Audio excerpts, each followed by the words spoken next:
Cara daftarkan email HP ke Bea Cukai secara online. Oke guys, bagi teman-teman yang ingin mendaftarkan emailnya atau email HP-nya yang mungkin saja belinya secara batangan atau beli secara impor atau beli di luar negeri, maka teman-teman perlu mendaftarkan email HP-nya ke website Bea Cukai secara online. Lantas bagaimana caranya? Sebelum kita daftarkan ke sana, pertama-tama kita harus tahu dulu tarif pajak email berapa. Nah, coba kita cek. Nah, di sini tertulis kalau pajaknya itu nilainya 10% dari nilai impornya.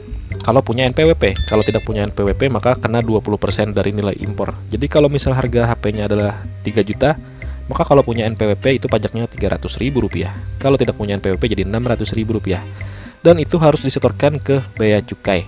Baru bisa kita mendaftarkan email tersebut. Nah, bagaimana cara mendaftarkan email HP-nya? Caranya adalah silakan googling lagi dengan email Bea Cukai.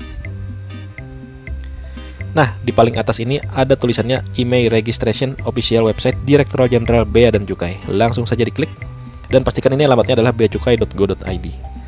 Nah, setelah kita buka websitenya, maka tampilan awalnya adalah seperti ini. Dan di sini ada yang namanya formulir pendaftaran email. Jadi di sini harus kita isi data dirinya. Seandainya kita membeli langsung sendiri saat jalan-jalan ke luar negeri, maka kita bisa mengisi dengan mudah seperti ini: nomor penerbangan, kemudian waktu kedatangan, kemudian identitas kita kan, bisa paspor, bisa KTP, dan lain-lain. Nah, tapi kalau kita membeli barangnya dari orang lain, maka yang mengisinya adalah harus pihak penjual, karena dia yang tahu data-datanya. Misalnya dia kan tahu penerbangan dari barang yang dikirim dari luar negeri tersebut, barang impor tersebut menggunakan pesawat apa, pesawat kargo apa, nomornya berapa. Kemudian datanya juga pasportnya atau KTP-nya itu si penjual, namanya nama penjual, NPWP penjual, dan lain-lain. Karena kita cuma beli dari mereka. Nanti di sini juga diminta nomor email. Email 1 ini wajib, email 2 nggak wajib. Kemudian merek HP-nya, misalnya Samsung, Nokia, atau iPhone. Kemudian tipenya apa? Tipe misalnya iPhone 13 Pro Max misalnya. Kemudian RAM-nya berapa? Kemudian penyimpanannya berapa? Kemudian warnanya apa? Kemudian mata uangnya apa? Misalnya membelinya dalam mata uang dolar, maka tulis dolar. Kemudian harga barangnya berapa? Dalam bentuk dolar, misalnya $250 ya misal. Nah gitu guys. Yang terakhir adalah ini, kita harus mengupload surat karantina jika ada. Nah, ini biasanya kan yang tahu ini kan si penjual HP. Beda kalau kita yang beli sendiri, kita yang bisa nguploadnya. Itu pun kalau ada ya.